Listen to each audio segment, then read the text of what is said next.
Let us discuss the next question. This is from 2020. With reference to the provisions contained in the Part 4 of the Constitution, which of the following statements are correct? They shall be enforceable by the courts. They shall not be enforceable by the courts. The principles laid down in this part are to influence the making of laws by the state. Which of the following are correct? Now, for this question to be answered, first you need to know what is there in the Part 4 of the Constitution. If you recall, Part 3 has the provisions about the fundamental rights. Part 4 has the provisions related to directive principles of state policy. So as the name suggests, these are certain directives which the state, that is the government, has to follow when it is making policy or the laws. So are the DPSPs enforceable in a court of law? No, they are not enforceable in a court of law. So if you see here, even this, both of the statements, one is saying enforceable by court of law, the other one is saying not enforceable by court of law. If you apply the logic, only either one of them can be correct. So either one can be correct or two can be correct, because something cannot be enforceable and not enforceable at the same time. So only one of these statements can be correct. So now we remembered that DPSPs are not enforceable in court of law.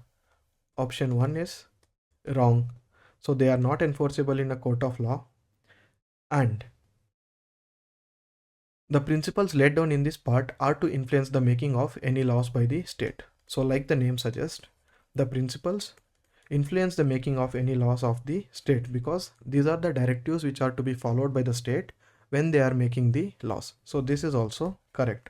The correct answer is 213. But let us look at the in-depth explanation about the DPSPs. The Part 4 of the Constitution have the articles related to DPSP, that is from Article 36 to 51.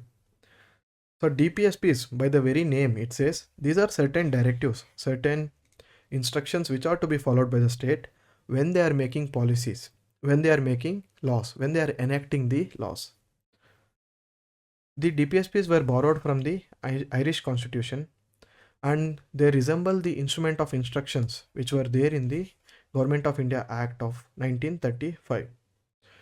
So the DPSPs lay down a goal for the Indian polity. That is, the goal of objectives of DPSPs is, when the DPSPs are influenced, it leads to a creation of India as a social and economic democracy. And Article 37 says that these principles are fundamental in the governance of the country, and it shall be the duty. So it is compulsory. So it shall be the duty of the state to apply these principles in making the laws. So this is what is getting reflected in this statement number 3. So they talk about the welfare state and not a police state. A police state is a state where there are too many controls by the government, where there is repression of freedom of expression by the government, and they are not justiciable. That is, they are not legally enforceable in a court of law if they are violated, unless there is a law specifically made to implement the DPSP. So coming back to the question, now we know that they are not enforceable in a court of law. So this statement is correct, and we saw that 3 is also correct. Hence the answer is D for this question.